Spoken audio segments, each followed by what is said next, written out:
Bonjour à toutes et à tous. Merci d'être présents aujourd'hui pour cet événement. Notre équipe, Alix, Claudie et moi, va vous présenter une sélection d'outils d'intelligence artificielle qui peut vous accompagner pendant la rédaction scientifique. Nous espérons que ces outils vous seront utiles pour optimiser vos travaux. Notre sélection était guidée par des critères de sélection. Euh,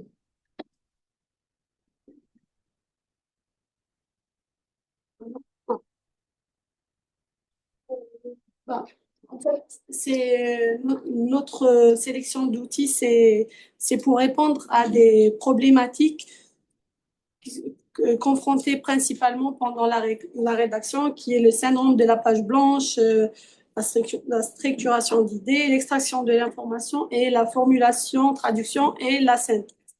Nous avons suivi une liste de critères qui est la facilité d'utilisation, prise en main rapide, convivialité, l'adaptabilité au contexte scientifique, la capacité de gérer un contenu scientifique et les fonctionnalités gratuites, donc l'utilité des options dans le mode gratuit et aussi la qualité de suggestion d'écriture qui parle de la clarté, la pertinence et tout.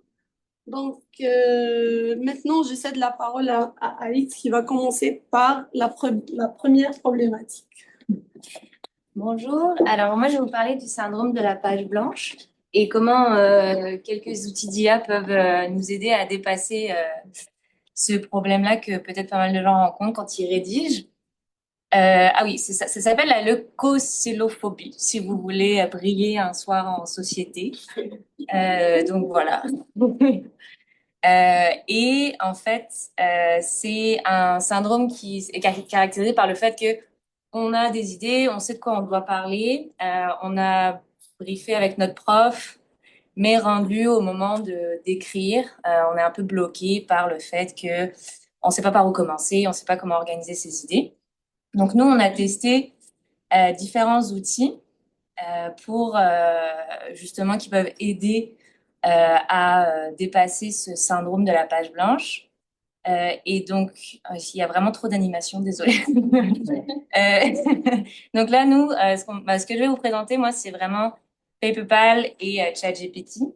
En fait, les autres qu'on a testés, elles ont été mises de côté parce que elles permettent pas finalement de bah oui, ça peut générer du texte, etc. Mais souvent, c'est pas hyper intuitif, c'est très cher, c'est pas adapté du tout au contexte scientifique.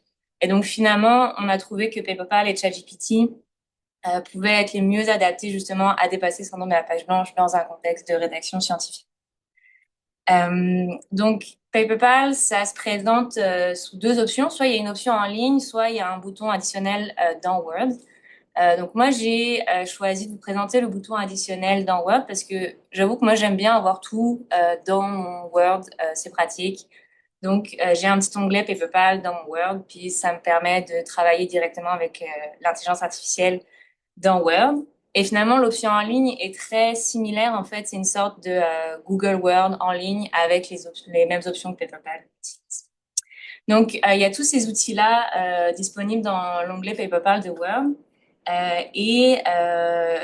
En termes de la version gratuite offre ces utilisations-là par mois ou par jour. Donc, l'option Edit, ça va être de passer à travers votre document, puis de faire plein de suggestions de mise en page. C'est ça, de rajouter un espace là. C'est comme toutes les petites coquilles, là, ça va comme passer à travers tout ça, puis vous proposer 200 suggestions quand vous avez la... Enfin, non, en fait, ça vous propose plein de suggestions et vous avez le droit d'en accepter 200. Donc, le fait d'accepter 200 par mois, ça va ça va vous changer ça dans votre document. Après, tous les autres outils, donc de réécriture, de traduction, d'écriture, de création de gabarits, de recherche de citations scientifiques et de remue-ménage, ça va être 5 utilisations gratuites par jour, toutes catégories confondues. Donc c'est quand même pas beaucoup, mais j'ai trouvé que pour les deux, trois options que je vais ou d'écrire vraiment dans le cadre de dépasser le syndrome de la page blanche, 5 utilisations gratuites par jour, ça peut vraiment suffire pour comme se donner le petit coup de pouce puis se dépasser justement, dépasser le moment où on n'arrive pas à écrire. Et après, il y a deux autres options que j'ai pas essayées qui sont de checker le plagiat et de vérifier si notre journal est prêt, notre document est prêt à la soumission à un journal. Donc, ouais, c'est ça. Donc moi, je trouve que pour le syndrome de la page blanche, ce qui va vraiment être utile, ça va être les deux options templates, donc gabarit et écriture. Donc en fait, templates, quand j'ouvre l'onglet, ça me propose en fait de faire des plans pour différents types de documents, que ce soit des articles scientifiques, des rapports, des documents, des devoirs académiques, par exemple. Et donc là, moi, je lui demande, ah bah, je voudrais écrire un article scientifique. Il me demande si par quelle section je veux commencer à écrire, quel est mon domaine d'études et au moins 10 mots qui décrivent un petit peu ce dont j'ai besoin. Et donc là, donc je lui ai donné des consignes et il m'a sorti en fait plusieurs parties avec une phrase qui décrivent, enfin qui pourrait servir de base à cette partie-là. Donc, le background, enfin, donc, oui, c'est ça, la mise en contexte, les lacunes, c'est ça, ce qui est connu, ce qui est pas connu, ce que moi je vais apporter à l'étude. Donc, ça donne en fait les grandes parties importantes à compléter dans une introduction de papier scientifique. Et donc, quand on ne sait pas tellement par où commencer, ça peut aider d'avoir déjà une première base qu'on va ensuite compléter. On peut d'ailleurs s'aider aussi avec le bouton brainstorm de cet outil-là, où c'est vraiment comme ChatGPT. En fait, on lui pose une question, puis là, il écrit quelque chose. Il écrit plein de...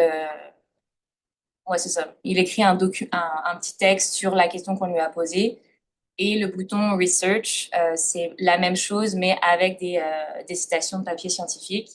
Et j'ai trouvé que c'est vraiment très précis. Par exemple, par rapport à S-Site, que j'ai aussi testé, j'ai trouvé que souvent S-Site, ça avait pas rapport les papiers qu'il citait, alors que lui, c'est vraiment, ça fait du sens et oui, c'est précis et bien écrit. Ensuite, on peut aussi lui demander d'écrire un texte, donc d'écrire carrément un paragraphe soit en point clé, soit vraiment en écriture totale. On peut lui demander d'utiliser nos notes pour recréer un plan sur ce qu'on a fait, ou on peut lui demander de continuer à écrire à partir de quelque chose qu'on a déjà écrit. Voilà. Donc ça va nous proposer des phrases et on peut les accepter ou ne pas les accepter.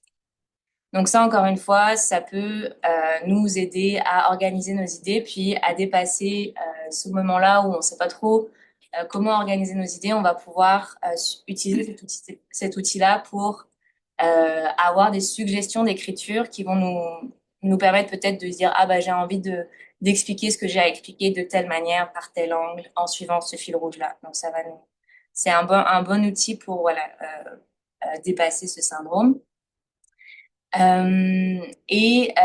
Avec le bouton, il y a aussi, ChatGPT a aussi un bouton additionnel dans Word qui va faire en fait pas mal les mêmes choses, mais sauf que au lieu que ce soit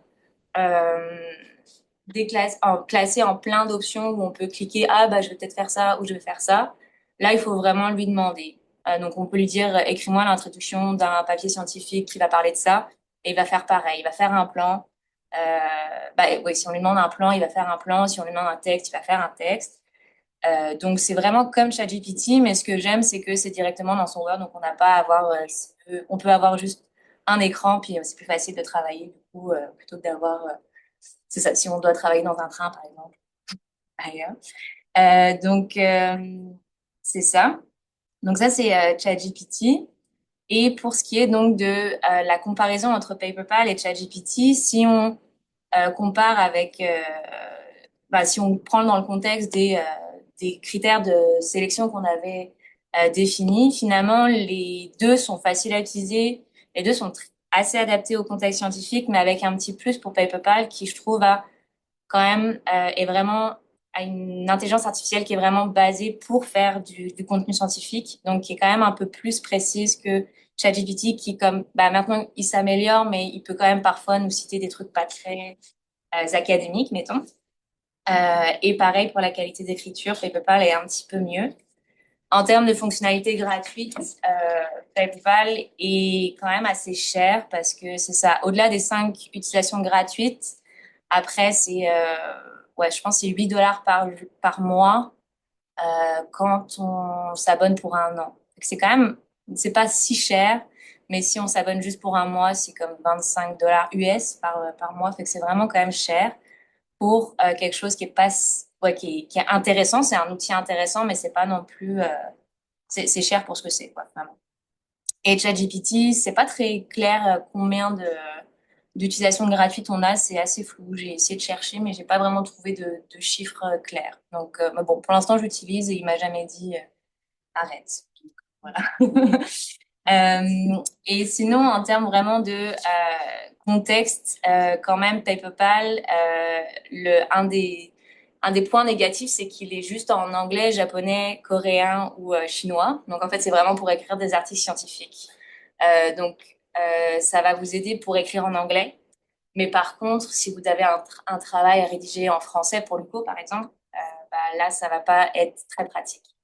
Donc, c'est ça. Selon le contexte, selon ce sur quoi on travaille en rédaction, PayPal va être utile avec un article scientifique, alors que ChatGPT va être utile pour autre chose. Donc, voilà ce que j'ai à dire pour ça.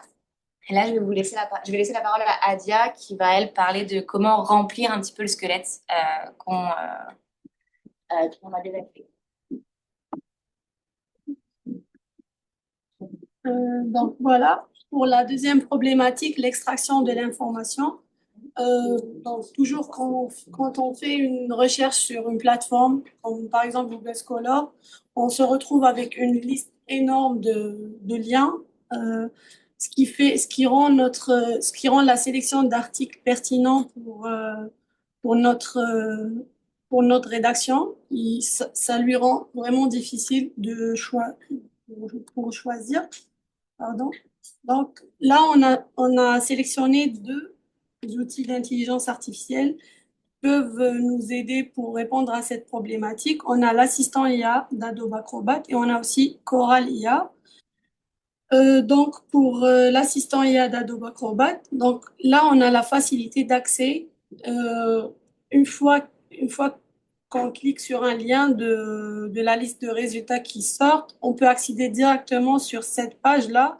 On peut trouver l'assistant qui est sur l'interface du logiciel. Donc, il est intégré. La chose qui est bonne, parce qu'il est intégré avec le logiciel de lecture de documents Adobe. Donc, on peut l'utiliser d'une façon plus rapide et plus fluide.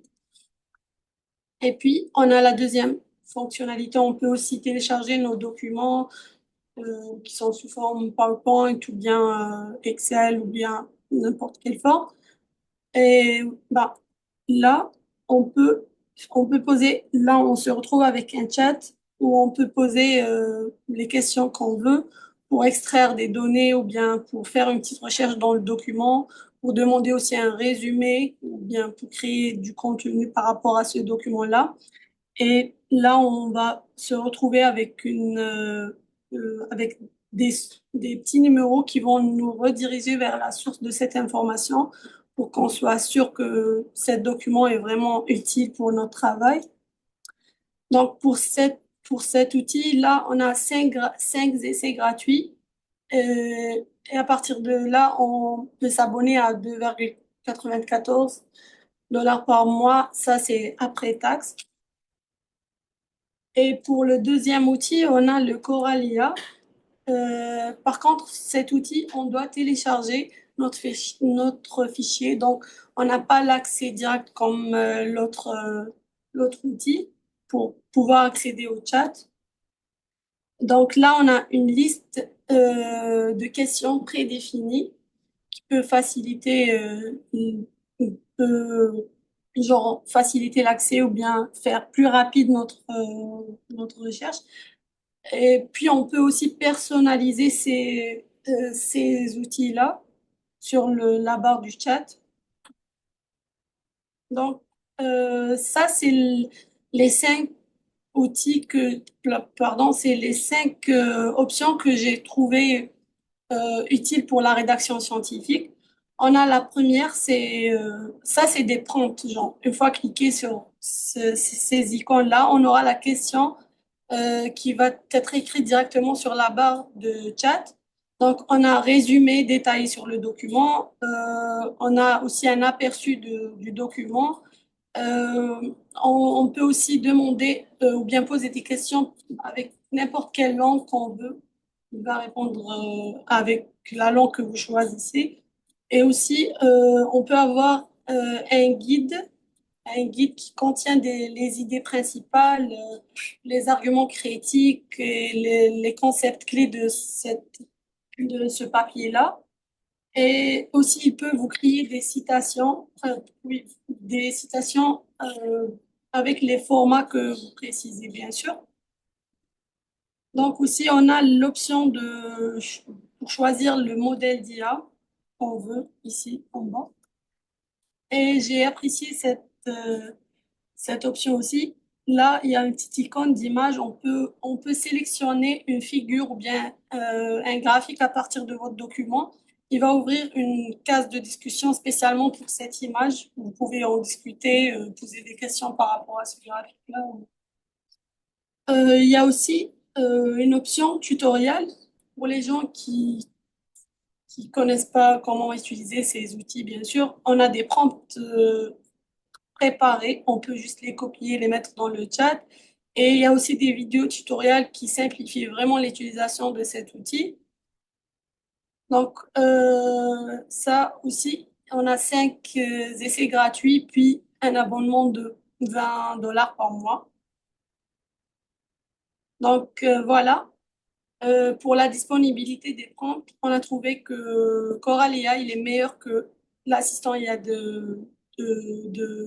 d'Adobe Acrobat. Par contre, le coût, c'est celui d'Adobe Acrobat qui est moins cher par rapport à l'autre. Donc, et pour l'accès rapide aux documents, donc on a trouvé aussi que l'assistant IA, il nous facilite l'accès aux documents d'une façon plus rapide et plus fluide.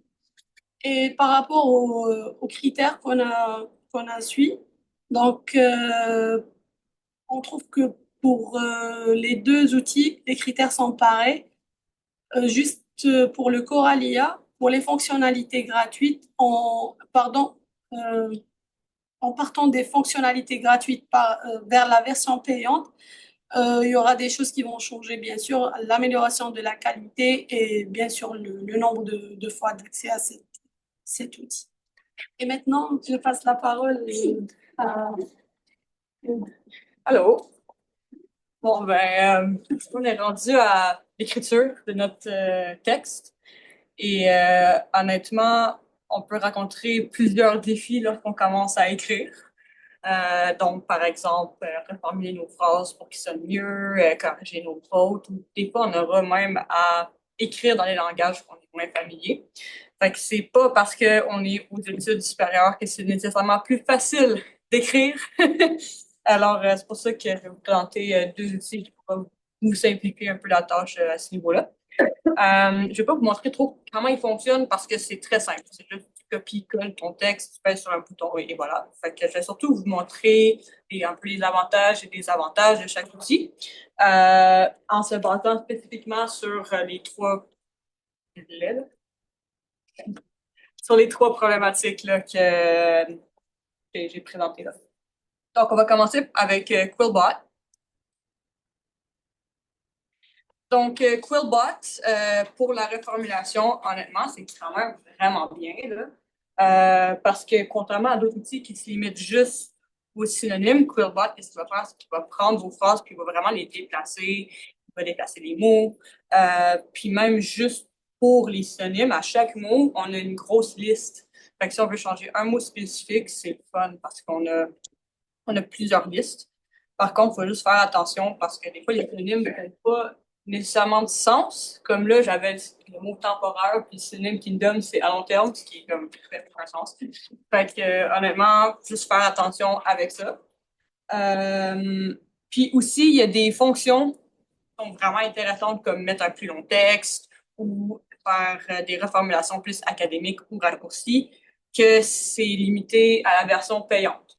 Comme on est tous étudiants ici et qu'on n'a pas nécessairement de l'argent pour le faire, ben c'est limitant. Ensuite, pour la correction, ça, c'est super. Donc, ça corrige quand même des noms de texte gratuitement. Il y a plusieurs types de fautes qui vont corriger. Et c'est surtout très rapide. Tu copies-colles et voilà, c'est fait. Par contre, Luco nous offre quand même l'outil Antidote. Moi, personnellement, je trouve qu'il est meilleur. C'est pas nécessairement un IA, mais c'est juste que quand il corrige les fautes, il va vraiment vous donner une longue description versus Quillbot, que ça dit juste ça, c'est mal, je conseille ça. Mais c'est moins rapide. Fait que c'est vraiment dépendant de ce que vous voulez faire, mais Antidote est aussi un outil que vous avez accès en tant qu'étudiant. Pour la traduction, c'est correct. Il y a plusieurs langues. Ils ont comme 50 langues pour faire la traduction. Puis on peut quand même traduire un long texte. Euh, Par contre, faut faire attention, là, faut vraiment se relire. Ici, j'ai mis un exemple d'une phrase en français qui a été traduite en anglais. Puis honnêtement, je l'aurais pas traduit comme ça. Ça fait un peu moins naturel. Fait que honnêtement, faut se relire si vous utilisez cet outil-là pour la traduction. Fait que ça couvre pas mal Quillbot. Fait que là, on va voir Reverso. Alors, Reverso, pour la reformulation, honnêtement, c'est pas super, là. Le nombre de reformulations que vous pouvez faire gratuitement est vraiment limité. Je pense que c'est comme 10 essais, quelque chose comme ça. Puis, ça reformule juste une phrase à la fois versus Quillbot qui va reformuler le texte complet. Fait que c'est pas mal limitant pour ça. Ensuite, pour la correction, encore une fois, Reverso, très limitant. On peut juste traduire 360 caractères. Fait que c'est pas beaucoup. Versus Quillbot, qui a beaucoup plus grande limite de mots. Ou comme Antidote, que tu peux faire tout ton texte, puis vraiment plus en profondeur. Fait que, honnêtement, pour ça aussi, c'est pas super. Donc, pourquoi est-ce que je vous montre cet outil-là si je vous dis que c'est pas super depuis le début? Eh ben, c'est parce que la traduction est quand même bonne. Honnêtement, là, pour la version gratuite, on peut mettre un long texte. Puis, ça fait beaucoup plus de sens que Quillbot. Fait que, si vous voulez traduire quelque chose, Reverso, c'est peut-être plus la réponse. Faut juste faire attention un peu aux termes techniques. Il va vraiment traduire des fois de manière littérale les phrases. Donc là, par exemple, étant Verneau, il m'a traduit ça en tant que Vernal Pants. Mais le vrai mot, c'est Vernal Pool. Fait que, si vous avez des termes précis, scientifiques, techniques, juste relire puis faire sûr que les remplacer pour faire sûr qu'ils sont bons. Mais le reste, honnêtement, c'est quand même vraiment bien. Et l'animation aussi. OK. Fait que, bon, ben, les notes que j'ai données, bon, facilité d'utilisation, comme je vous dis, c'est extrêmement simple d'utiliser les deux outils. Pour le contexte scientifique, pour Reverso, quand ça vient de traduction, je vous ai montré que termes techniques, c'est photo. Alors que Quillbot, tu as des options de faire genre des reformulations académiques ou des trucs de même, mais c'est limité à la version payante, donc je l'ai mis en jaune, fonctionnalité gratuite, et Reverso, c'est vraiment push gratuitement, à part pour la traduction. La qualité d'écriture Reverso, traduction, c'est très bien, tandis que Quillbot, faire un petit peu attention. Donc, en résumé, si on veut faire, oh my God, si on veut faire la reformulation puis la correction, on va aller vers Quillbot. Puis si on veut faire la traduction, on va aller vers Reverso. Fait que là, c'est rendu à l'atelier. Je le passe à Alex. Ok. Donc là, nous, on a vraiment juste, on avait décidé de faire comme, de juste présenter un peu les IA qu'on préférait, puis ensuite de faire un atelier avec ChatGPT. Donc en gros, c'est de passer à travers les différentes étapes du processus de rédaction avec ChatGPT et surtout d'observer l'impact des différentes mémoires de ChatGPT. Et donc oui, c'est ça. Parce que tout le monde ne sait pas en fait que ChatGPT a deux types de mémoire. Donc il y a la mémoire contextuelle, donc c'est Quand on ouvre un chat avec ChatGPT, il va se souvenir, donc on lui pose une question, puis on lui repose une question, on lui repose une autre question. Donc ça, c'est la mémoire dans un seul même chat, c'est la mémoire contextuelle. Mais il y a aussi une mémoire persistante, donc c'est quand vous avez un compte avec ChatGPT, il va enregistrer des informations sur vous il va retenir certaines informations et ça va personnaliser en fait après les différents chats. Enfin, comment il interagit avec vous dans les chats suivants. Donc là, on va tester un peu l'effet de ces deux mémoires-là et je repasse la parole à Bah toi. ouais. Ça dépend juste si on a le temps de faire l'atelier ou pas, là. Mais là, je m'entendais pas non plus à ce qu'il y ait autant de monde. Mais essentiellement, si vous voulez le tester, le but principal de l'atelier, c'était de diviser le groupe en deux. Donc, les gens qui utilisent beaucoup de ChatGPT puis les gens qui utilisent pas beaucoup de ChatGPT. Mais sinon, je peux juste vous montrer en général comme ça, puis vous pourrez explorer vous-même. Mais dans le fond, dans ChatGPT, quand vous avez votre compte, vous pouvez peser dessus votre compte et puis aller dans Settings ou Paramètres, je pense en français. Puis, il y aura une section personnalisation. Et vous pouvez voir, il y a quelque chose qui s'appelle Memory. Ça, c'est la mémoire persistante de votre ChatGPT. Puis, vous pouvez l'activer ou la désactiver. Mais essentiellement, mettons, l'atelier, c'est des prompts que vous pouvez mettre avec ou sans mémoire, puis vous pouvez voir comment ça affecte vos réponses. Ça peut même faire potentiellement des bilans aussi. Parce que si vous l'entraînez, votre ChatGPT, à connaître un sujet vraiment spécifique parce que votre projet, c'est là-dessus.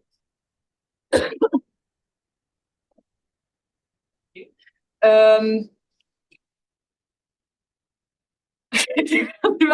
Mais ça se peut qu'il donne des réponses personnalisées à votre projet, des trucs de même. Donc, oui.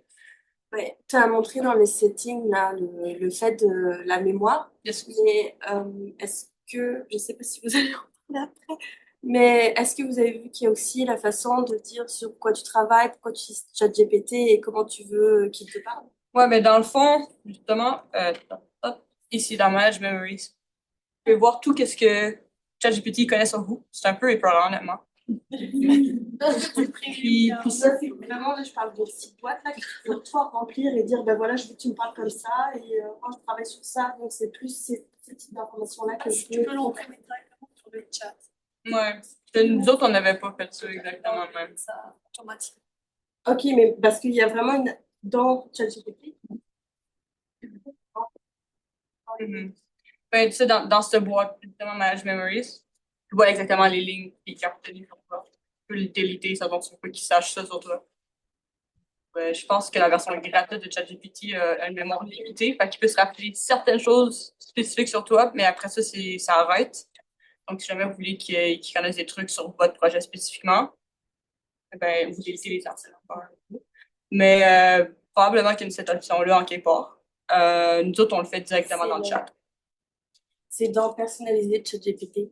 Ah, c'est en ouais, c'est la personnalisation. Mais en tout cas, c'est ça. Vous pouvez juste explorer, savoir qu'est-ce qui est sur vous, c'est un peu différent, puis enlever les trucs que vous voulez pas. Ouais. Moi, ça revient un peu à ce que je disais, justement, la traduction. Mettons, l'avantage d'utiliser ça versus, mettons, chez au gouvernement, il utilise beaucoup les l'avantage, c'est ce esprit parce qu'il peut importer plus gros texte, en fond, plus gros c'est ça? Est-ce que c'est ça, de la grosse travail? Puis pour vrai, Quillbot, t'as un montant limité de texte que tu peux mettre gratuit. Limité ou Ouais, limité. limité, ok. Gratuit. C'est payant, ça va, mais sinon ça, c'est limité. Moi, personnellement, je suis vraiment beaucoup antidote pour ça, parce que genre, tu l'actives, c'est comme une app, tu l'actives et puis tu as tout ton texte. Mais genre, on s'entend que c'est plus lent parce que là, il faut que tu ailles dans Word, il faut que tu ailles ouvrir Antidote, il faut que tu ailles tandis que Quillbot, copier-coller, et voilà. Fait que si t'as comme un petit texte rapide ou un email ou quoi de même, qu'il faut pas qu'il y ait de faute, c'est fun. Au niveau de la traduction, surtout, tu sais, des mots qui sont utilisés. Ah, ok, de toute façon, ouais, Reverso, aussi, il y a une limite de texte. Ok. Ouais. Dipole aussi, hein. Une extension d'Antidote. Dipole Dipole aussi, aussi, ça, je voulais savoir si... Ah ouais, Mais tu sais, c'est puis fun. t'as le serveur, normalement, il dit, C'est vraiment c'est plus rapide aussi. Sur Dipole, tu peux comme sélectionner moi aussi, ça te sélectionne, ça ressemblait beaucoup à ça, mais finalement, c'est pas bien. Pour vrai, j'ai pas essayé ce outil-là, fait que. la version, ben, c'est comme ça. Mais en tout cas. Ok, mais merci. Je suis pas sûre.